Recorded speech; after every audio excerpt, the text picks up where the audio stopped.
Planning on picking up a C6 Corvette? Good choice.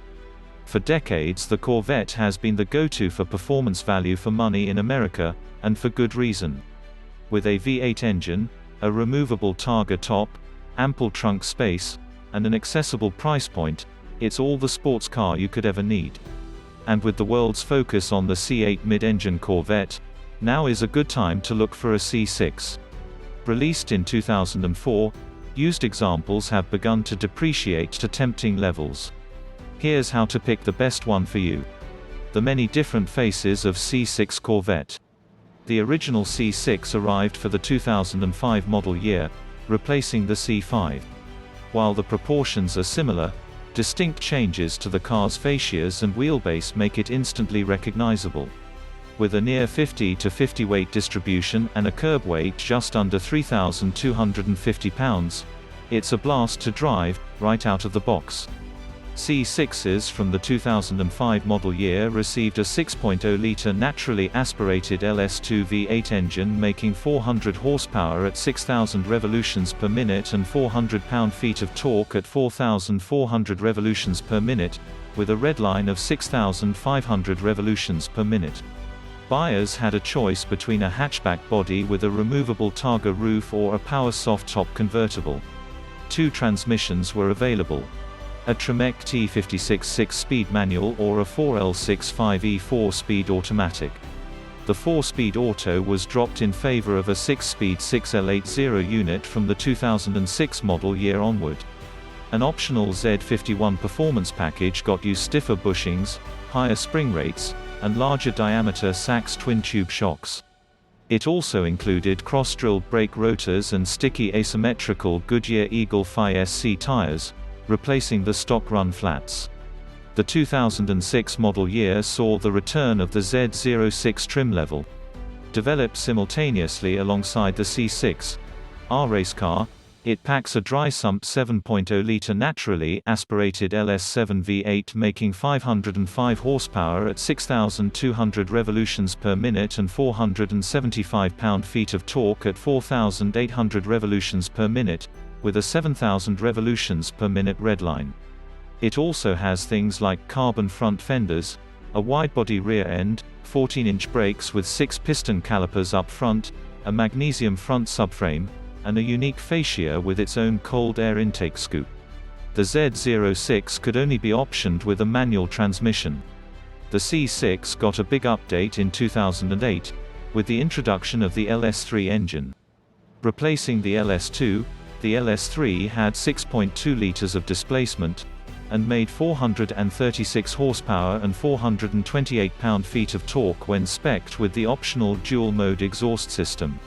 Base Corvettes from 2008 on also got a revised steering feel, keyless access, OnStar, and XM satellite radio. Additionally, you could option a 2.73 final drive ratio if you got the automatic. The next year, GM came out with the C6's most capable and expensive variant, the ZR1. Using a designation not seen since the C4, the 2009 Corvette ZR1 got a host of performance-minded upgrades aimed at track day domination. Under the hood sits a new supercharged V8 engine called the LS9. It displaces the same 6.2 litres, rated at 638 horsepower and 604 pound-feet of torque. Other upgrades include carbon ceramic brakes, model-specific gearing, magnetic selective ride control, and a host of carbon fiber body panels. It was GM's most powerful and fastest car at the time of its release, with a top speed of 205 miles per hour. Like the Z06, a 6-speed manual was the only transmission option. Shortly after the ZR1's debut came the Grand Sport. It was essentially a base Corvette with a Z06-style body. Like the Z06, there's a scoop on the hood for the intake, and the battery is mounted in the rear. The Grand Sport replaced the Z51 package in the lineup from the 2010 model year onward, and came standard with a differential cooler, Z06-sized brakes, and a dry sump oiling system for the LS3 engine, if the car was optioned with a manual transmission. Unlike the Z06, however, it came with a Targa top roof, and could be optioned with an automatic. In 2011, Chevy introduced the Z06 Carbon Edition, meant to celebrate the 50th anniversary of the Corvette's first race at Le Mans. It got the carbon ceramic brakes from the ZR1, and standard magnetic selective ride control. The Z07 Performance Package, designed for the normal Z06, was also introduced in 2011, allowing customers to spec the carbon ceramics and magnetic ride without having to spring for the special edition. Towards the end of the C6's production life, 2 more special editions were released, a Centennial Special Edition to celebrate Chevrolet's 100th birthday in 2012, and a 427 Convertible Collector Edition in 2013. The Centennial cars' add-ons are mostly cosmetic, with special badging, a leather-wrapped interior, and standard magnetic ride.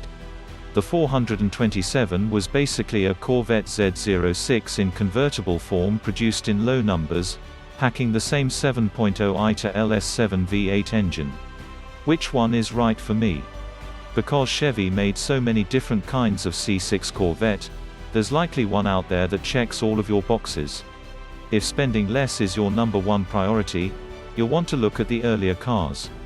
Because they're the slowest and pack the least tech-minded upgrades, 2005 to 2007 model year cars go for a few $1,000s cheaper than their younger counterparts on average. You have to be willing to make sacrifices, though.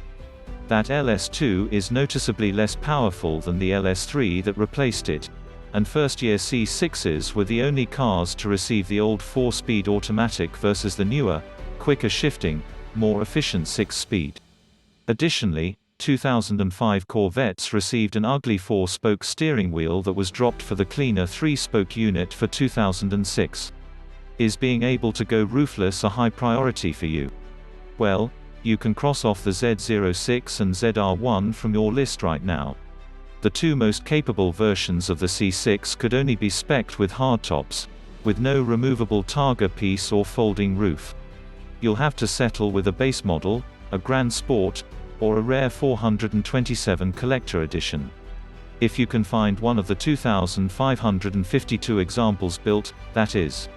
If you absolutely have to have an automatic transmission, you're going to run into similar restrictions. The Z06, ZR1, and 427 convertible could only be optioned with 3-pedal stick-shift gearboxes. That leaves the base car and the Grand Sport as your only options. Do us a favor. Unless you're physically unable to drive with 3 pedals, just get the stick. You're going to have a much better time behind the wheel. Where's the sweet spot? We'd say look for a car equipped with the LS3, a manual transmission, and the optional Z51 package. This way, you get all the gear you need to hit the track without having to drop lots of cash on the bigger engine cars. 436 horsepower is plenty for most people. That being said, early Z06s are getting pretty cheap. First reviews of the car often noted its harsh ride as a downside, so if you have the cash, we'd recommend finding one with the magnetic ride system equipped.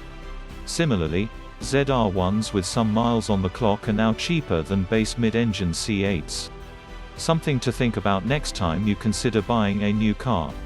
Of course, if you decide to pick up a Z06 or ZR1, you have to be mindful of maintenance costs. The ultra-high performance tires on these cars don't come cheap, nearly $2,000 for a set of ZR1-sized Michelins, last we checked. And if your car is spec'd with the carbon ceramics, don't be surprised when you get hit with a 4-figure bill to have them refreshed. Same goes for the magnetic ride system on higher mileage cars. As with any old GM product, the C6's interior trim doesn't age gracefully. Plastics become brittle, and things start to rattle. So don't let the errant dashboard sound turn you off too much during a test drive.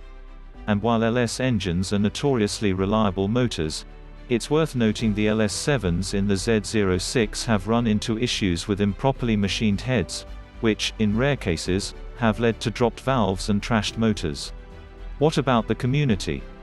Aftermarket support.